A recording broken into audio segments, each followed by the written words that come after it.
Hey, what's up, everybody? Welcome to the first proper episode of Loco Profiling in 2026. Yes, this is episode 31, for real this time. Chesapeake in Ohio, 614. No major dilly-dallying, we're gonna get straight into this, because, again, I already have 6 other episodes of Loco Profiling in production, so, we're already covered up to episode 37, and I actually want to have episode 38 also done and dusted, and uploaded on the 4th of July. You'll see. Without further ado, let's talk about this mighty northern, or rather, Greenbrier. Firstly, as usual, a class overview.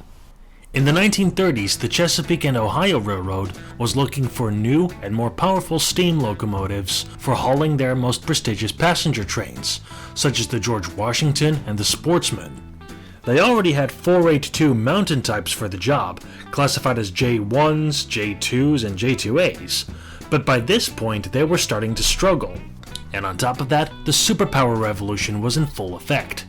So the C&O would supplement and eventually replace the mountains on these trains with bigger and more powerful 484 Northerns. But they weren't called by that name on the C&O, due to the southern heritage of the railroad itself and the people who worked on it. Yeah, you can lower the shotgun now. So instead, when they took delivery of their 484s, they were given the name Greenbriers, after one of their major stopping points, the Greenbrier Hotel, near the city of White Sulphur Springs, West Virginia. And they would do a similar thing when they started ordering 284 Berkshires as well, giving them the name Kanawhas, after the Kanawha River where they would be predominantly operating. Plus, it also matched nicely with their designation of K4.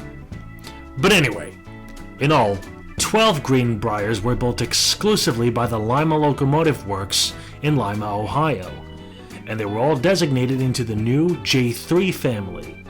The locomotives emerged between 1935 and 48, and they were built across 3 batches. It began with 5 Greenbrier locomotives, numbered 600 through 604, which were built in 1935 and simply designated as J3s. And as for their attractive effort stats, it looked like this: 250 psi of boiler pressure, a pair of 27.5 by 30-inch cylinders, 72-inch driving wheels, and a total tractive effort figure of 66,960 pounds. On top of that, they were fitted with Walshards valve gear instead of Baker valve gear, with the latter actually being far more common on Eastern American railroads. In 1942, Lima would build 2 additional Greenbrier locomotives, numbered 605 and 606, which were designated as J3Bs. The only major differences being the replacement of Walshards with Baker valve gear and a slightly higher boiler pressure of 255 psi, which increased their tractive effort figure to 68,299 pounds, though the normal J3s got their boiler pressures raised to the same level a bit later on in their lives. Plus, these 7 engines were some of the very few American steam locomotives to carry individual names, similar to express passenger locomotives from the United Kingdom, as each one of them was named after a famous Virginian statesman, and the names were even applied to the sides of the sando, either in yellow paint or even actual nameplates, with the names in question being Thomas Jefferson, Patrick Henry, Benjamin Harrison, James Madison, Edmund Randolph, Thomas Nelson Jr., and James Monroe. But in 1948, the final 5 C&O Greenbriers would be built, designated as J3As. These locomotives, numbered 610 through 614, were considerably different, and although they were seen as an upgraded version of the same design, ironically, they were the least powerful of all the Greenbriers. Despite the same cylinders and higher boiler pressure, the J3As were still the weakest Greenbriers of the lot, developing a slightly lower tractive effort of 66,453 pounds. And why is that, you may ask? Compared to the other 2 batches, the J3As had slightly bigger 74-inch driving wheels. That's why. And keep in mind, bigger driving wheels are good for achieving a higher top speed, but smaller driving wheels are good for acceleration and better pulling power. As for their technical designer, the Greenbriers were credited to mechanical engineer John Black, who was actually the founding member of the Advisory Mechanical Committee, or AMC for short. This was the same group of mechanical engineers and designers that had also created the Van Sweringen Berkshires, such as the nickel plate S classes, Per Marquette N classes, and indeed the Chesapeake and Ohio K4 Kanawhas. In particular, when looking at the J3As, it's very fair to say that they were effectively a bigger and bulkier evolution of the Kanawhas, with a slightly more modernized appearance. Now then, if you haven't figured it out already, Locomotive 614 was the final Greenbrier of all, built by Lima specifically in June of 1948, and sadly, it only had a very short revenue career, already retired at some point in 1952. It got a brief return to service, but even that didn't last very long. Just 1 year in fact. Returned to service in 1954, retired again in 1955. Plus, during this time, 614 was temporarily renumbered to 611. Not that one. Because the C&O had leased a bunch of Northerns from the Richmond, Fredericksburg, and Potomac Railroad, with one of those being number 614, with the original C&O 611 remaining out of service. Following its second retirement, 614 was placed in storage with a group of other C&O steam locomotives to form a scrap line in front of the C&O diesel shops in Russell, Kentucky, where it remained for almost 2 decades. Thankfully though, the 614 would escape the scrap line in 1975, taking 2 other steam locomotives from that scrap line with it. Together, the 3 engines would move to a new home, the B&O Railroad Museum in Baltimore, Maryland. Yeah, you heard right. 3 steam locomotives from the Chesapeake and Ohio Railroad went on display in the hometown of the Baltimore and Ohio Railroad. No relation between the two. The 2 other C&O engines were 2705 and 1309, a K4 Kanawha and an H6 Malay Mogul, respectively. But 614 would be the most fortunate one of the bunch. As we already know by now, in 1979, American businessman, locomotive engineer, and lifelong steam enthusiast Ross Roland was looking for a new steam locomotive, preferably a Northern. In March of that year, his own Northern locomotive, Reading 2101, got badly damaged and rendered inoperable in a roundhouse fire in Silver Grove, Kentucky. Bad news, as the engine was due to pull a 3rd season of the Chessie Steam Special that year, but that was of course cancelled when it became evident that the locomotive couldn't receive the necessary repairs in time. Said repairs being more like a full restoration, and Ross didn't have the time and money for that. So he went to the B&O Museum and made a trade. The B&O Museum would get the spontaneously combusted 2101, which would, sadly, be given a cosmetic restoration into its alter ego of American Freedom Train No. 1, while Ross would get the 614 and have that fixed up in time for 1980, hauling 2101's Chessie carriages for a brand new train called the Chessie Safety Express, even having Chessie System railroads instead of Chesapeake and Ohio painted on the sides of the tender. Anyway, the Chessie Safety Express was a rolling exhibit train intended on educating the general public on grade crossing safety. Following the successful trip, at the time, the 614 was then put into storage in a former Western Maryland roundhouse in Hagerstown, Maryland. But in early 1985, it got out again. The locomotive will go on to pull loaded and empty coal trains between January and February of 1985, hauling them across the New River Gorge between the towns of Huntington and Hinton in West Virginia. For these trips, the 614 was renumbered to 614T, with the T denoting test engine, as the locomotive was fitted with sensors and various bits of scientific equipment to measure and record its performance. This was intended to be used as data for Ross's big brain idea at the time, the Ace 3000 steam locomotive. No, you're not high right now. This was actually being planned by Ross and his new company, American Coal Enterprises. The idea being to build a modern, coal-fired locomotive to reduce dependency on oil imported from abroad. The data recorded with 614 was extremely promising, in particular the fuel consumption. You might argue that it wouldn't be fair to make this comparison as 614 burned coal, yet the amount of coal that it burned hauling those coal trains in the winter of '85 was apparently lower than the amount of oil burned by most diesel locomotives at the time. But then the oil prices dropped and the Ace 3000 project was cancelled, so it got flushed down the skibbity toilet. After that, a few more years of storage, including relocating to Cumberland, Maryland, as the Hagerstown Roundhouse was going to be demolished in 1989. In fact, 614 briefly returned to Baltimore in 1992. But it was during this time that this happened. Semi-streamlining with blue side skirts for another exhibit train, the 21st Century Limited. This was perhaps a little bit of a pun on the 20th Century Limited, which was a famous passenger train hauled by the New York Central Railroad back in the day. But the aim of this new 21st Century Limited was to highlight humankind's advancements and discoveries that it made during the 20th century. Those blue side skirts were ugly enough as is, but the centered headlight in the middle of the smokebox door? That's a step too far! So, good thing that trip got cancelled.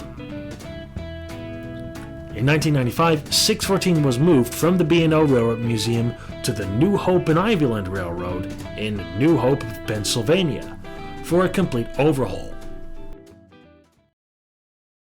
This was followed up with what would be my introduction to 614, and so far, the last time this engine was under steam. In 1996, 97, and 98, Ross would use the 614 to haul a series of special excursions, hauling specially chartered passenger trains that the general public could actually ride on. These excursions were sometimes nicknamed the fall foliage trips because they took place in September and October of those years, so obviously during the fall, or autumn if you're British. The trips took place on NJT, the New Jersey Transit Railroad, with the 614 running between the cities of Hoboken, New Jersey, and Port Jervis, New York. Plenty of footage from these trips was used in a segment about 614 on the old TLC documentary series Extreme Machines, in the train-focused episode Metal Monsters. This is how I got introduced to 614, as I had this very episode on VHS when my dad recorded it for me from a broadcast on Discovery Channel. Until he accidentally recorded an episode of the BBC soap series EastEnders over it. And when I say running, I mean racing! Ross had the locomotive run up to 80 miles per hour, even if some say that the speed limit on those tracks was only 60 miles per hour at the time. Interestingly, the 614 also had a couple of slightly different looks during these trips. In 1996 and 97, the pilot wheels and driving wheels still had white walls painted on the tires, like for previous outings with the locomotive. Maybe the trailing wheels and tender wheels too, but it's a little bit difficult to see at times because of, the big outside bogie frames and external bearings and whatever. But for 1998, the white walls were removed, leaving solid black wheels all throughout. And on top of that, a couple of these small ditch lights were installed on either side of the radiator grille. Many Americans hate ditch lights on steam locomotives with a burning passion, seeing them as a modern irritation, which in some cases are actually mandatory for running on the main line. But here, I like them. After all, 614 is already a very modern looking steam locomotive. and quite advanced, and the ditch lights actually look perfectly integrated into the overall design, so I can't hate on them that much. Plus, with me being a continental European, the ditch lights kind of remind me of how we usually do the headlights, where at the very least you would have two headlights positioned roughly above where the buffers would be. Again, I like them, but what most people don't mention is that 614 had a different bracket for holding the bell for the 96 and 97 editions of these strips. On most pictures you've seen in this video, you may have noticed that the bell was hanging a little bit low, resulting in a gap between the lighted number boards on top of the smoke box. But in 1996 and 97, it had a newer bell bracket, which allowed the bell to be hung a little bit higher, better filling the gap. In fact, this bracket was first used in 1992 for that horrible mock-up for the 21st Century Limited. Heck, for my Gmod model of 614, I combined the white walls, which I put on all the locomotive's wheels by the way, with the raised bell bracket and the ditch lights, making, in my opinion, the perfect look for the engine.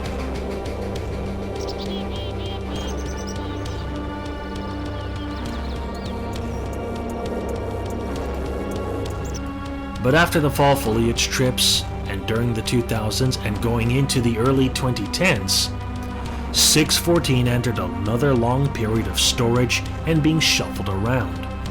Some of the locations in this time included the steam shops of the Reading and Northern Railroad in Port Clinton, Pennsylvania, and two different places and cities in the state of Virginia, the Virginian Museum of Transportation in Roanoke, and most prominently, the C&O Heritage Center in Clifton Forge. It was during this time that 614 was also painted up in this peculiar shade of green, as Ross was planning another big mainline trip called the Greenbrier Presidential Express. You guessed it, it was cancelled. This happened in May of 2012 due to a lack of funding and capacity problems on the CSX portion of the route, where a lack of passing sidings would have made it difficult for eastbound trains to gain headway against the flow of westbound empty coal trains. If you didn't know, the CSX Railroad, whose full name is Chassis System Expansion, is actually the spiritual successor of the C&O. And then Ross sold the 614 to a new owner. It was announced in November of 2024 that 614 was bought by a company called RJD America, based in the town of Denville, New Jersey. Then, after months of planning and some preparation at Clifton Forge, 614 was towed out of the C&O Heritage Center on June 7th of 2025, and it was moved across tracks from both CSX and the Norfolk Southern Railroad to the Strasburg Railroad in Strasburg, Pennsylvania. And RJD has no intention of fucking around, as 614 arrived in Strasburg on the 8th of June, and on the 9th, the company already began work on disassembly for assessment to the locomotive's mechanical condition. Since then, some repairs have already been carried out, and they're dead set on having the locomotive fully rebuilt and restored to working order. But Ross won't be around to see his old locomotive rumble back to life, as he's no longer among us. He died on July 19th of 2025. Having turned 85 years old just over a week prior. And some say that his fall foliage trips in the late 90s were the very cause why there are so many bureaucratic obstacles to getting a steam locomotive on the American mainline system today. But at the same time, RJD seems very serious about the rebuilding, as good progress has already been made in disassembling 614. As of the time of this recording, this even included lifting the locomotive off of its wheels, removing the tires off of the driving wheels, and removing the inner side sheets of the firebox. And while they were still using the gas-fueled rings of fire for removing the tires from the driving wheels, they were also frying sausages with them. Because why not? Again, it's fair to say that the mighty Greenbrier will run again. But who knows? Maybe it could thunder on the mainline